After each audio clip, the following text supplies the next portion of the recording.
Hello everyone, good morning. এখন বাজে ঘড়িতে প্রায় 9:30, আর এই 9:30 থেকে শুরু করছি আজকের সকালটা। আজকেও কিন্তু উঠতে অনেকটাই লেট করে দিয়েছি, যেহেতু ওই যে বলেছি বাবুর স্কুল নেই, এখন বাবুর স্কুলটা ছুটি প্রায়, সেই জন্য একটু লেট করছি। মাসি মাসি ফ্যানটা দিয়ে দিলে না, ফ্যানটা দিয়ে দাও, দিয়ে দিয়েছো। সেই জন্য উঠতে একটু লেট করছি, নইলে সকাল সকাল বাবুর স্কুল তো আমি তো সকাল সকালই উঠি। আর বাবুর স্কুল নেই বলে একটা সুযোগ যে না দেরি করে উঠতে পারছি। আর আজকে যেহেতু তোমার সানডে হলে বেসিক্যালি সবার বাড়িতে সানডে হলে কিন্তু মাটন বা চিকেন হয়। আজকে কিন্তু কোনো রকম মাটন বা চিকেন করব না, আজকে করলে ডিম করব ভেবেছি। তো চলো, সকাল থেকে আমার শাশুড়ি মা এখানে সেদ্ধ করে রেখেছে ডিম, আর আমাকে বলেছে যে না অমৃতা, ডিমের ঝোলটা তুমি করো। তো ডিমের ঝোলটা কীভাবে করবো তোমাদের অবশ্যই দেখাবো। আর ডিমগুলো সেদ্ধই রয়েছে, ঝোল করতে পারছো তো। মাছ মাংসর ঝোলের থেকে ডিমের ঝোলটা কিন্তু বেশি ভালো লাগে, মাছ মাংসর ঝোলের থেকে। আর মাংস খেয়ে খেয়ে তো মুখ একদম পাল্টিয়ে গিয়েছে, তার থেকে এক একদিন ডিমের ঝোল খাওয়া অনেক ভালো। চলো, তেল গরম হয়ে গেছে, দিয়ে দিই।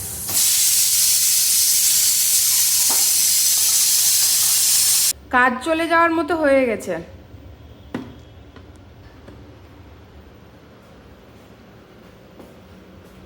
হয়ে গেছে দেখো, ভালো রকম পিষেছে।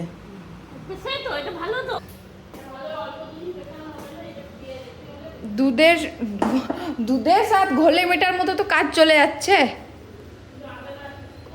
আদাটা যেহেতু অল্প, সেহেতু কিন্তু একদম স্মুথ হয়েছে। না, ও তাহলে পরিমাণটা নিশ্চয় বেশি লাগবে পোস্তর। তো কি হয়েছে, দুদিন আগে ওই মিক্সিটা যেহেতু ভেঙে গেছিলো, আমার কাছে ভেঙে গিয়েছে, তো এই দেখতে পাচ্ছ এই বড় জারটাতে পিষিয়ে নিয়েছি, মানে কোনো রকমের কাজ চলে যাওয়ার মতো। এবার ভেঙে যখন ফেলেছি তখন তো আর উপায় নেই, তো যাই হোক ওই বড়টাতেই পিষিয়ে নিলাম কাজ চলে যাওয়ার মতো। আসলে কি হয়, অনেক সময় শিলে বাটা হয় না, মিক্সি ব্যবহার করি।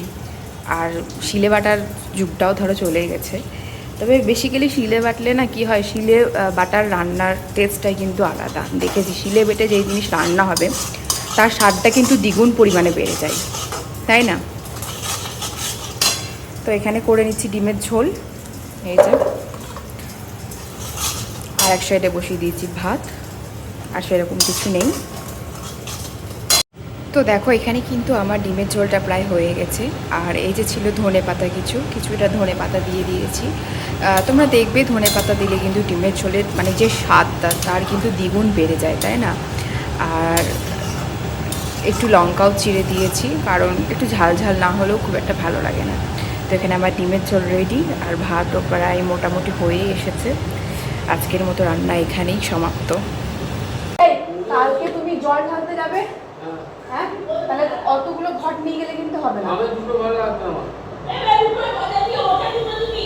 ও তুমি দুটো ঘট নেবে, আমি দুটো ঘট নেব, যে মাথায় করে নিয়ে যাব।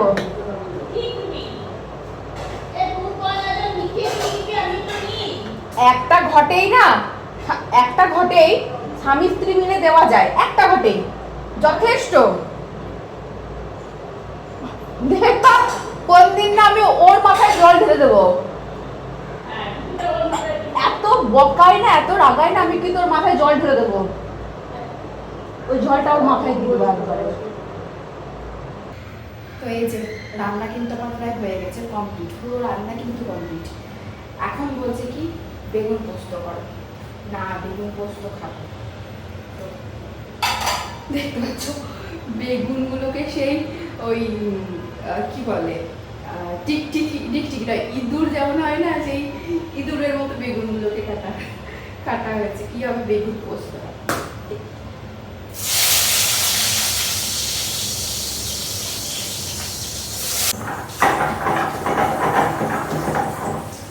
শিলে বেটে রান্না করার মতো টেস্ট কিন্তু কোনো রান্নাতে পাওয়া যায় না। এখন তার দিনে মিক্সি হয়েছে, কিন্তু মিক্সির থেকে বেশি আমার মনে হয় শিলে বেটে রান্না করাটা তার স্বাদ কিন্তু অপূর্ব। আগেকার দিনে ঠাকুমা দিদিমারা কিন্তু শিলে বেটেই রান্না করতো, এখনকার আধুনিক যুগ, তাই এখন সবাই মিক্সিতেই বেশি ব্যবহার করে।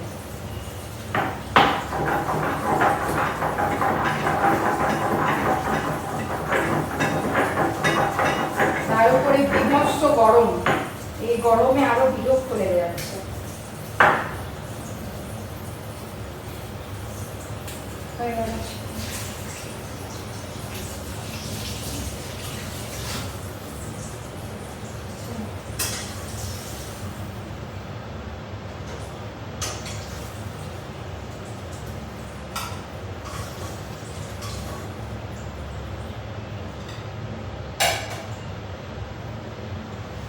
টিকটিকি না, ইঁদুর ইঁদুর ইঁদুর, সেই বাচ্চা বাচ্চা ইঁদুরগুলো হয় ছোট ছোট,